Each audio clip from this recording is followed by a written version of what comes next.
Chapter 5 Shaka Zulu, the founder of the Zulu Kingdom. You're dealing with professionals, so unless you know war tactics, walk backwards. Jay-Z.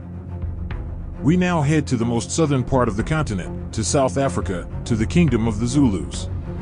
Our focus goes onto the young boy, Sigidi Kasanzangakona, otherwise known as Shaka, King of the Zulus. Shaka was born February 18, 1787, and died September 22, 1828. He reigned as Zulu chief from 1816 to 1828. He was the founder of Southern Africa's Zulu Empire. The Zulus are a Nguni ethnic group located in Southern Africa. Before they were united under the banner of Shaka, they were loose tribes that shared a common culture and language. Shaka grew to become the most renowned of them all. The combination of his will, vision, and fresh new military tactics created an unstoppable army that easily placed the entire region in his control. Shaka was the son of Senzangakona Kajama, his father, chieftain of the Zulus, and Nandi, an orphan princess of the neighboring Langini clan. His mother was impregnated outside of wedlock, and this violated Zulu customs, and the stigma of this extended to the child. His parents separated when he was 6, and his mother took him back to the Langini. He was scorned as a fatherless boy among a people who hated his mother. After some time, the Langini people drove out Shaka and his mother from among them. They eventually found sanctuary with the Dlechini people, a subclan of the powerful Mthethwa. The Mthethwa people, or the Mthethwa paramountcy, was a South African city-state that rose to power during the 18th century. Shaka and his mother lived among these people, and at 23, he placed himself in military service to Dingiswayo, a Mthethwa top chieftain. Shaka served him brilliantly for 6 years as a warrior and military strategist of the Mthethwa people.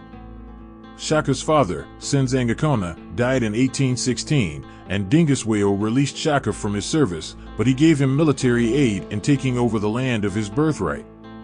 This made Shaka a willing vassal to Dingiswayo. This pivotal move allowed the warrior to be free to fulfill his destiny. During this period, the Zulu numbered fewer than their local counterparts, occupying an area along the White Umfolozi River. They were the smallest tribe of the more than 800 Eastern Nguni, Bantu tribes. Shaka's arrival and acquisition of power commenced the Zulus' march to greatness. Oral traditions tell the tale of Shaka going to each and every Zulu family and presenting his vision of a united and powerful Zulu empire. His request from them was the conscription of their sons to his army, and he promised discipline, land, riches, and glory. Families found this a fair trade and bought into Shaka's vision. As a ruler, Shaka possessed both an iron will and fist from the outset of his rule, and he shared out instant death for the slightest opposition. Shaka was a man made by the military, so he knew of the immense power it held over any nation. His goal was to format his military unlike any of his neighbors. The Zulus were armed with oxhide shields and spindly throwing spears. Warfare between the tribes in major military battles at the time would be pitched skirmishes that ended before any major casualties were recorded.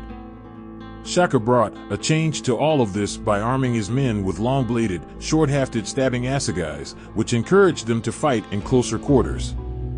Shaka's signature military formation for his troops was called the Bull, and with this tactic, his army dominated their enemies. The army was now professionally regimented and placed in encampments separate from the main villages. The ranks of the soldiers were distinguished by the combination of headdresses, ornaments, and uniformed marking on their shields. This new professional class of soldiers created by Shaka was called the Impi. The standardized military tactics they used in each battle they fought in made them victorious over their adversaries. Shaka's military conquest gave his enemies two options: bend the knee and submit or die. All of the conquered tribes and their lands were absorbed into his growing empire. Shaka's vision of a unified Zulu nation was becoming a reality as one tribe after the other would fall under his control.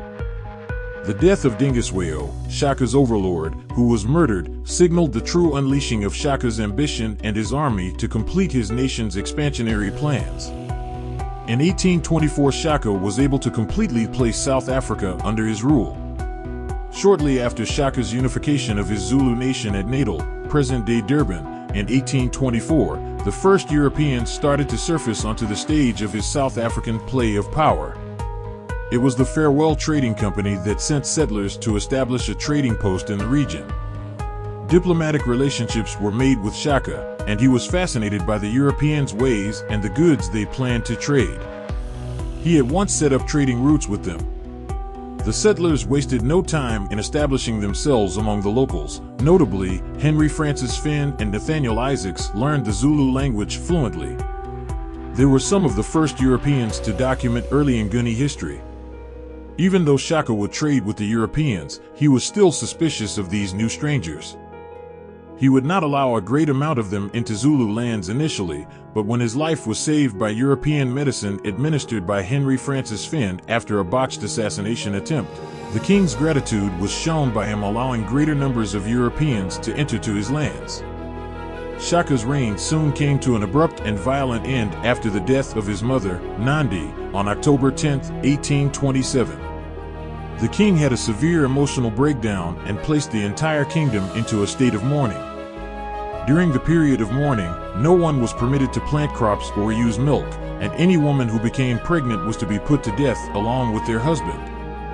The people were in rebellion against the now insane Shaka. 3 assassins were sent to take the king out, and he was replaced by his half-brother, Dingain. Shaka's life can be likened to that of a small burning ember of coal that was kicked about until it ignited the environment around it, starting a great conflagration that consumed everything in its path until the cooling rains and time came and snuffed out the blaze and cleansed the land. The legacy of the great warrior king will never be forgotten and will forever live in the hearts of the Zulu people of South Africa.